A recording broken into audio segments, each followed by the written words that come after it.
What created the atmosphere for her to come up with the lyrics to in your room?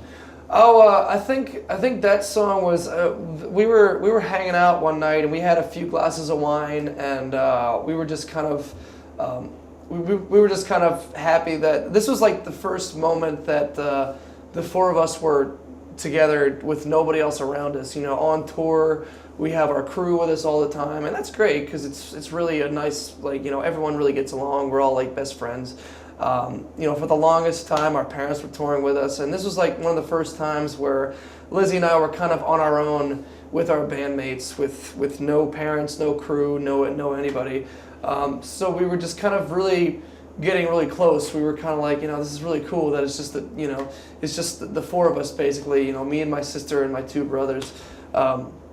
And Lzzy and I, we were just having conversations one night about how when we go on tour, we like having this closeness, and you know how we're just so appreciative of everything that we have and that we've acquired, and we were just talking about, because our parents were going through a divorce at the time, and also I was going through a bad breakup at the time, and that's actually one of the big inspirations behind the song "Miss the Misery," one of the more angrier tracks on the record.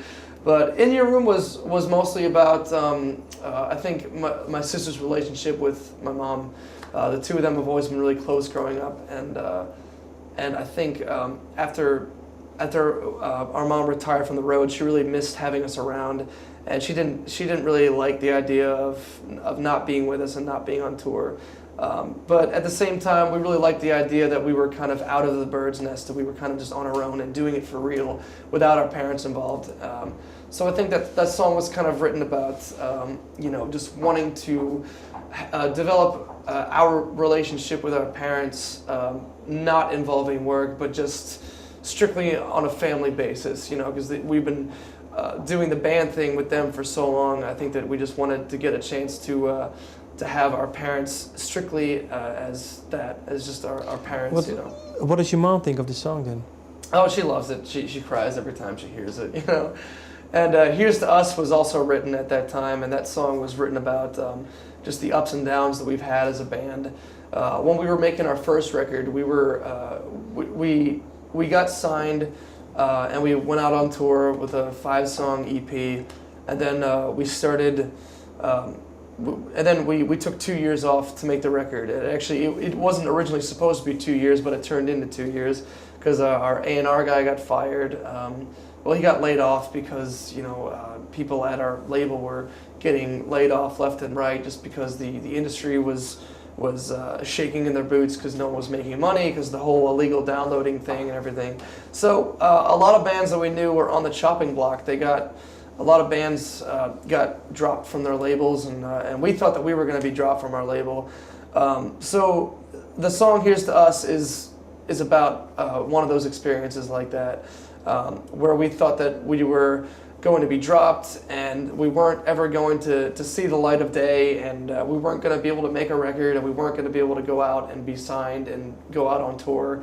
So we just kind of, instead of getting all depressed about it, we actually kind of celebrated the fact that we got a bottle of champagne and we toasted. We're like, well, here's to us, you know. If this is all gone tomorrow, you know, we'll just go back to Pennsylvania and we'll just keep on doing what we were doing, you know, playing our own shows and living in the woods. Yeah, pretty much. Yeah. So to this day, we still kind of have that mentality. We're like, you know, it could be all gone tomorrow. You know, this could all go away, and who knows what's going to happen. But you know, we just you know, are appreciative that we got to do what we did, what we got to do. And if we all died tomorrow, we'd have no regrets. You know. The album title, "Strange Case of." Oh yes. So anyway. As I was saying, sorry, I got off on a tangent there. Yeah. But yeah, when the album was finally all put together, we had this very heavy side and this very intimate side, and we're like, how is this all going to go on one record? Because we really loved the Love Bites and the Freak Like Me's and the, you know, Call Me a Bitch Like It's a Bad Thing, you know, those songs.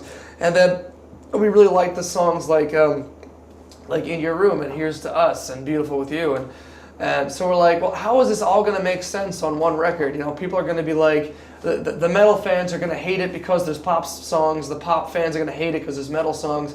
And then Lzzy had this idea, this character that she came up with called Miss Hyde, and we're like, oh, that's really cool. So we worked off that, and we wrote the song Miss Hyde, and we're like, oh, cool, like the female version of Mr. Hyde, and then we kind of based the album theme off that song, and it was directly inspired by the old books, The Strange Case of Dr. Jekyll and Mr. Hyde.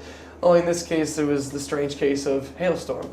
So yeah, that's where the title came from, and that's what it's about. It's just about the duality of the whole album feel, Last question. ReAniMate. You did some covers. Yes. You did some covers. You like that, huh? Yeah, I liked it. But I also liked your own songs, of course. Oh, cool. Will there be another ReAniMate? ReAniMate? Will there? Yes, actually there will be. We just finished recording it, actually. Okay. Yeah, and it was great. After we did that record, we got to know Sebastian Bach pretty well, and he gave us Skid Row. Skid Row. We did the cover of Slave to the Grind by Skid Row, and he really loved it. Actually, he was one of the only ones that gave us some really significant positive feedback about the cover. What did the rest say? Well, I don't think Axl Rose was too happy that we covered Out to Get Me, but whatever, I didn't hear from Lady Gaga, although that would have been cool to get to do a duet with Lady Gaga. But Sebastian Bach, he started contacting us through Twitter because he's a big Twitterer. And so he really liked it. So he actually got up and sang with us in Tokyo at Loud Park. And man, that guy is just a human tornado, just a whirlwind of energy, just a sweet guy, really awesome guy. And what did Axl Rose say?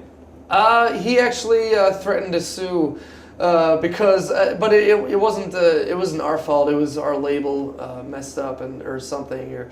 They called us they were like, sorry, it was our fault, we'll take the fall for it because something wasn't worked out, like he wasn't properly contacted about the cover, like apparently we thought we were approved to do it, but we weren't, but whatever, it's fine. I still love Guns N' Roses, I still respect Axl, but actually it was pretty cool because he actually shut down the process of re-releasing the physical copies. So actually the physical CDs themselves, we had to stop manufacturing. So now they're collector's items, so now there's only like maybe 2,000 in the world right now. So it's pretty cool actually. Okay. But yeah, Sebastian was really awesome about it. And actually because we covered the song Slave to the Grind, we loved playing the song so much, and it really inspired us, that it actually directly inspired the song Love Bites.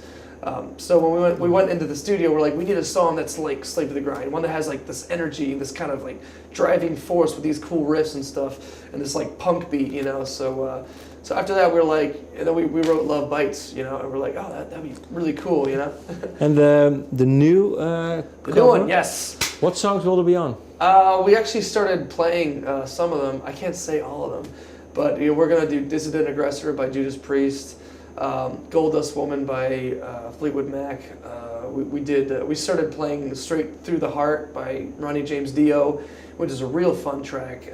And then just the other day we did Hell is for Children by Pat Benatar, and we're gonna do some more, but I can't mention anymore. But hopefully it'll inspire some other new originals for our next record. You already mentioned how. What's the song? The Grind? Slave to the Grind. Slave to the Grind inspired Love Bites. What do you learn? What did you learn now from doing these songs that you have recorded right now? Oh, I mean, it just helps us out a lot as a band. I think it's made us. It's kind of a challenge actually, learning someone else's song and then making it your own. It's almost kind of a musical exercise, as far as songwriting goes, because. When you're writing for your own band, you kind of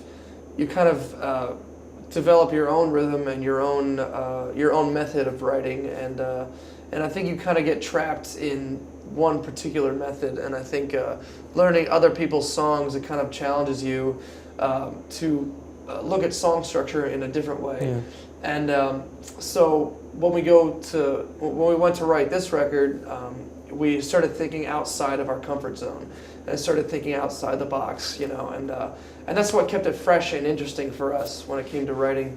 So I think that after doing this cover EP and after playing the songs live, you know, it's definitely, I mean, for me personally, it's definitely helped me look at my own personal writing process differently, you know, and it's been it's helped challenge me into starting to write in a different way, you know, that I'm used to. So, you know, it just keeps it kind of, you know, interesting. When will it be released? This year, hopefully, at some point. Hopefully in a few months. I don't know. We just got some final mixes, and they sound really good. So we're pretty excited. And what will the album title be? I think we're just gonna go with the ReAniMate theme, but we're not sure yet. Like ReAniMate 2, or ReAniMate the second, or Do, or Duet, or or ReAniMate II, maybe. I don't know. We'll probably keep the ReAniMate theme, you know, because that title means you know, it's pretty much, it is what it is. We've taken other people's songs and we've reworked them and made them into our own. So we kind of reanimated them. And I think it was kind of loosely inspired by the song Reanimator. If you've ever seen that, the horror movie Reanimator, it's pretty funny. Actually, it's like a cheesy old horror movie, but it's awesome. Okay. I will check it out. Thank you for your time. Oh, thank you guys very much. Yeah. Thank you. Thank you. And thank you all for rocking out with us and for supporting good music. Keep on doing that. Keep up the good work. You guys are great. All right, bye-bye.